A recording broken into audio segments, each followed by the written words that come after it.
दोस्तों, हर रोज सुबह हमारे पास दो विकल्प होते हैं। या तो हम अपनी पिछली असफलताओं के बारे में सोचें और निराशा के बादल में डूबे रहें, या फिर अपनी पिछली असफलताओं के कारण की तलाश करें और उन कारणों को दूर करते हुए एक सुनहरे भविष्य का निर्माण करने के लिए अपने आज के कर्म को निर्धारित कर सकते हैं। दोस्तों, इसमें आपकी सोच बहुत इंपॉर्टेंट है। व्यक्ति की सकारात्मक सोच उसकी हर समस्या का समाधान लाती है, जबकि नकारात्मक सोच उसके हर समाधान के लिए एक समस्या खड़ी कर देता है। नमस्कार, गुड मॉर्निंग, बहुत बहुत स्वागत आप सभी का एसटीवी विज्ञान प्रकाश में। दोस्तों, आज 14 दिसंबर है। शुरू करते हैं आज की मॉर्निंग न्यूज। तो देखिए दोस्तों, यहाँ पर एक बहुत ही सकारात्मक न्यूज़ से आप लोगों के लिए शुरुआत करेंगे कि 69,000 शिक्षक भर्ती में जो भी अभी शेष पद रह गए हैं या जो भी प्रक्रिया होनी है, इसे दिसंबर तक पूरा समाप्त कर देने की योजना है। और उसके बाद देखिए, अगर रिक्त पद बचेंगे तो चौथी काउंसलिंग भी करवाई जाएगी।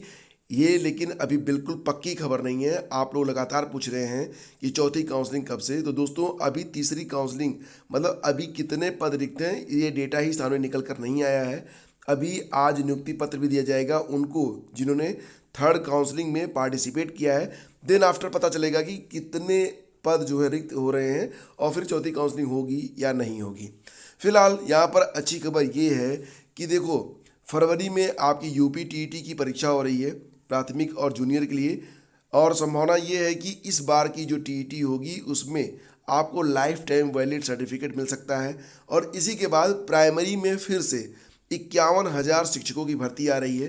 तो ये जो 51,000 शिक्षक भर्ती है दोस्तों, ये आपके लिए बहुत ही निर्णायक साबित होगी। क्यों?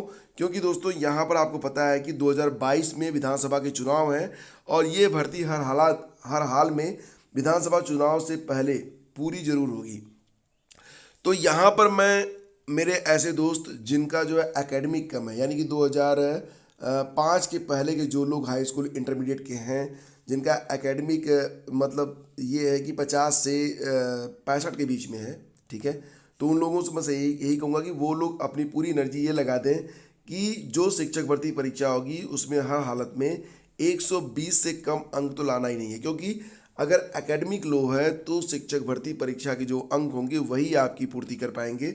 और इस पर ऑलरेडी मैं एक वीडियो बना चुका हूं और मैं आप लोगों से कह भी रहा हूं कि आगे जो भी शिक्षक भर्तियां होनी है उसके लिए आपको अभी से तैयारी करनी होगी, एक गहरी तैयारी, एक गहरी समझ के साथ, ठीक है।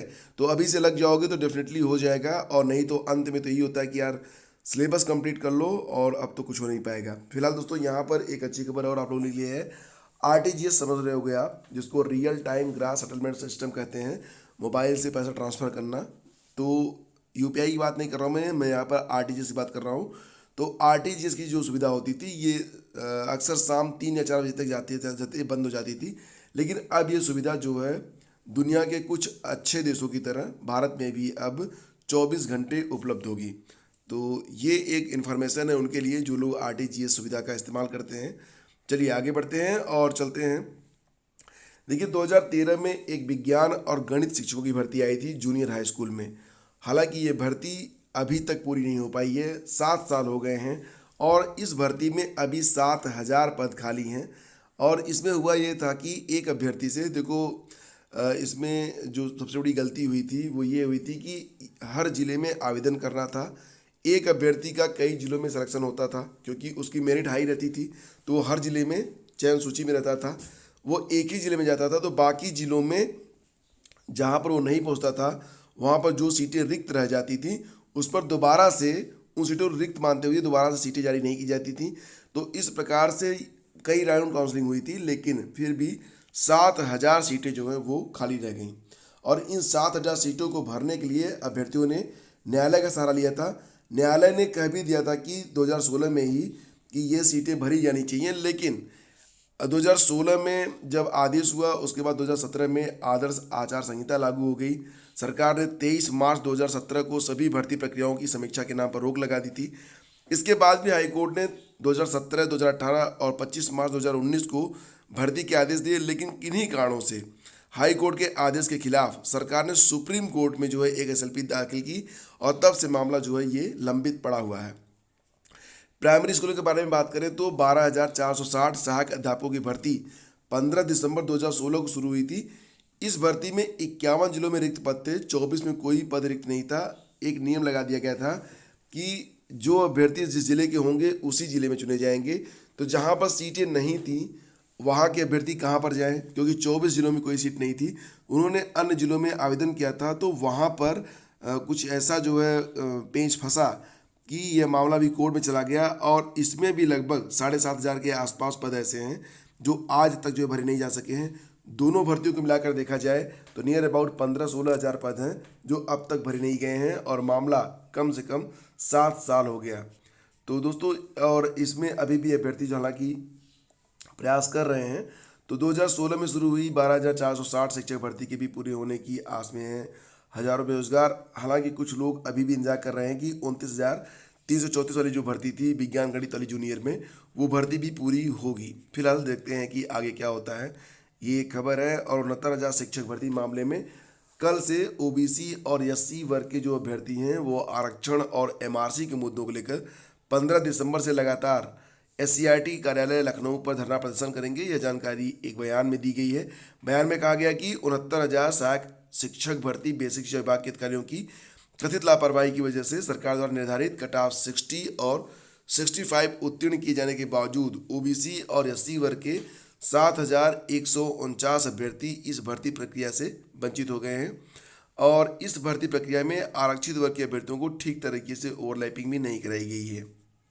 दोस्तों, पीसीएस 2020 की जो मुख्य परीक्षा है ये 22 जनवरी से होने जा रही है, लेकिन अभ्यर्थी ये मांग कर रहे हैं कि 2020 की जो मुख्य परीक्षा है उसके पहले 2019 की जो मुख्य परीक्षा का परिणाम है वो जारी हो जाता तो बेहतर रहता, क्योंकि इसके बाद क्या होगा कि बहुत सारे अभ्यर्थी जो 2019 और 2020 दोनों से संबंधित हैं 2020 की मुख्य परीक्षा में नहीं जाएंगे अगर वो 2019 वाली परीक्षा में सफल हो जाएंगे। इससे 2020 के अभ्यर्थियों को अधिकतम अभ्यर्थियों को सिलेक्ट होने का मौका मिल जाएगा। पीसीएस 2020 में 487 पद हैं। हालांकि वैकेंसी 200 पदों पर आई थी, लेकिन बाद में इसमें 287 नए पद जुड़ गए थे, तो ये संख्या बढ़कर 487 हो गई है। 5,535 अभ्यर्थी जो है प्रारंभिक परीक्षा में सफल घोषित किए गए थे। हालांकि 2019 के बारे में बात करें तो यहाँ पर 474 पदों पर भर्ती होनी है।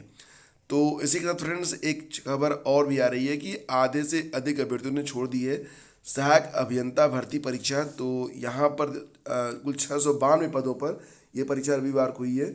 मात्र 40% के आसपास अभ्यर्थी जो है उपस्थित रहे और इसमें भी 2 पेपर हुआ था। फर्स्ट पेपर में 25 सवाल जो थे वो हिंदी के थे और बाकी के जो सवाल थे वो विषय से जुड़े हुए थे।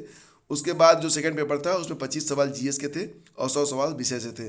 तो ये जो 25 सवाल हिंदी के हैं, 25 सवाल जीएस के हैं, ये निर्णायक माने जाएंगे। हालांकि ये कौन कौन से प्रश्न पूछे गए थे ये चैनल पर आज मैं आप लोगों से डिस्कस करूंगा और ये वीडियो काफ़ी इंपॉर्टेंट होगा उनके लिए जो लोग आगामी परीक्षाएं दे रहे हैं। लाइक एज अगर आप यूपी पीसीएस आरओ की मुख्य परीक्षा में शामिल हो रहे हैं तो भी ये प्रश्न आपकी बहुत हेल्प करेंगे।